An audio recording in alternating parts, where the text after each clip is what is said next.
ശ്രീമദ് ഭഗവത്ഗീത ധ്യാനം. നാരായണം നമസ്കൃത്യ നരം ചൈവ നരോത്തമം ദേവീം സരസ്വതീം വ്യാസം തതോ ജയമുദീരയേത്. നഷ്ടപ്രായേഷു ഭദ്രേഷു നിത്യം ഭാഗവത സേവയാ ഭഗവതേ ഉത്തമശ്ലോകേ ഭക്തിർഭവതി നൈഷ്ടകീ. മൂകം കരോതി വാചാലം പങ്കും ലംഘയതേ ഗിരിം യത്കൃപാതമഹം വന്ദേ പരമാനന്ദമാധവം. ശ്രീഗുരും ദീനതാരിണം ശ്രീചൈതന്യമീശ്വരം. ഓം അജ്ഞാനതിമിരാന്ധസ്യ ജ്ഞാനാഞ്ജനശലാകയാ ചക്ഷുരുന്മീലിതം യേന തസ്മൈ ശ്രീഗുരവേ നമഃ. നമഃ ഓം വിഷ്ണുപാദായ കൃഷ്ണപ്രേഷ്ഠായ ഭൂതലേ ശ്രീമദേ ഭക്തിവേദാന്ത സ്വാമിന്നിധി നാമിനേ. നമസ്തേ സാരസ്വതേ ദേവേ ഗൗരവാണി പ്രചാരിണേ നിർവിശേഷ ശൂന്യവാദി പാശ്ചാത്യദേശതാരിണേ. ജയ ശ്രീകൃഷ്ണ ചൈതന്യ പ്രഭു നിത്യാനന്ദ ശ്രീ അദ്വൈത ഗദാധര ശ്രീവാസാദി ഗൗരഭക്തവൃന്ദ.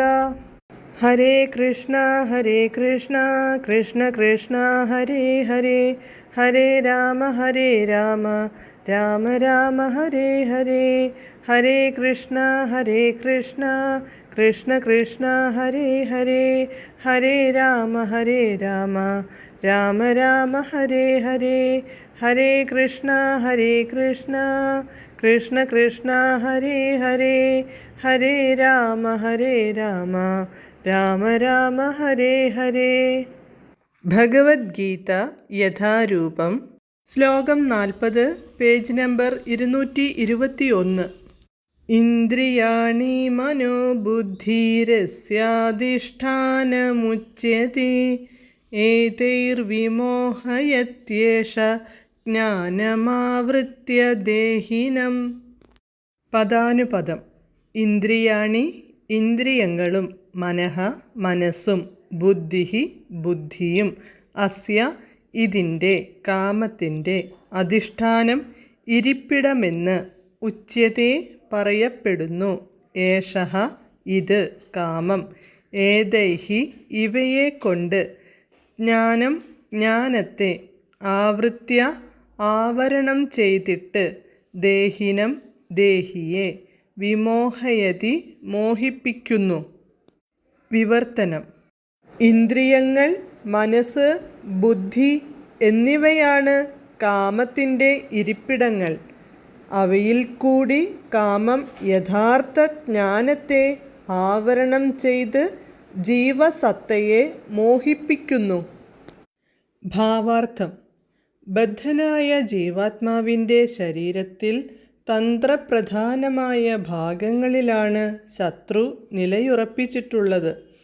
വിജയേച്ഛുവായ മനുഷ്യനു വേണ്ടി ആ ശത്രുകേന്ദ്രങ്ങൾ ഏതെല്ലാമെന്ന് ഭഗവാൻ ചൂണ്ടിക്കാട്ടുന്നു. എല്ലാ ഇന്ദ്രിയ പ്രവർത്തനങ്ങളുടെയും കേന്ദ്രമാണ് മനസ്സ്. ഇന്ദ്രിയ വിഷയങ്ങളെപ്പറ്റി കേൾക്കുന്ന മാത്രയിൽ അത് വിഷയസുഖാനുഭൂതികളുടെയൊക്കെ സംഭരണിയായി മാറുന്നു. അങ്ങനെ മനസ്സും ഇന്ദ്രിയങ്ങളും കാമത്തിൻ്റെ കലവറകളായി തീരുന്നു. പിന്നീട് ബുദ്ധിയും വിഭാഗവും കാമപ്രവണതകളുടെ കുരങ്ങന്മാരാകുന്നു. ബുദ്ധിയാകട്ടെ ആത്മാവിൻ്റെ തൊട്ടടുത്ത അയൽക്കാരനും. കാമാവിഷ്ടമായ ബുദ്ധി ആത്മാവിനെ മിഥ്യാഹംഭാവം കൊണ്ട് ഭൗതിക പദാർത്ഥത്തോട്, അതായത് മനസ്സ്, ഇന്ദ്രിയങ്ങൾ ഇവയോട് സാത്മീഭവിക്കാനും പ്രേരിപ്പിക്കുന്നു. അങ്ങനെയാണ് ആത്മാവ് വിഷയോപഭോഗങ്ങൾക്കടിമപ്പെടുന്നതും അവയിലാണ് യഥാർത്ഥ സുഖമെന്നു തെറ്റിദ്ധരിക്കുന്നതും. ആത്മാവിൻ്റെ ഈ മിഥ്യാഹംഭാവത്തെപ്പറ്റി ഭാഗവതം ഭംഗിയായി വിവരിക്കുന്നുണ്ട്.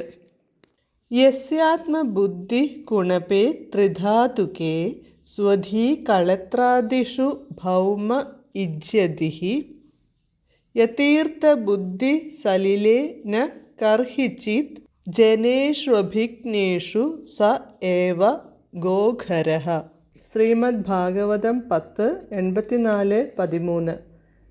ധാതുത്രയ നിർമ്മിതമായ ദേഹത്തെ ആത്മാവായും കളത്രാദികളെ സ്വബന്ധുക്കളായും ജന്മഭൂമിയെ പൂജനീയമായും കരുതി അതീന്ദ്രിയ ജ്ഞാനികളെ കണ്ടുമുട്ടണമെന്ന ലക്ഷ്യമില്ലാതെ സ്നാനത്തിനു വേണ്ടി മാത്രം തീർത്ഥാടനം നടത്തുന്നവൻ വെറും പശുവോ കഴുതയോ ആണ്. ഹരേ കൃഷ്ണ.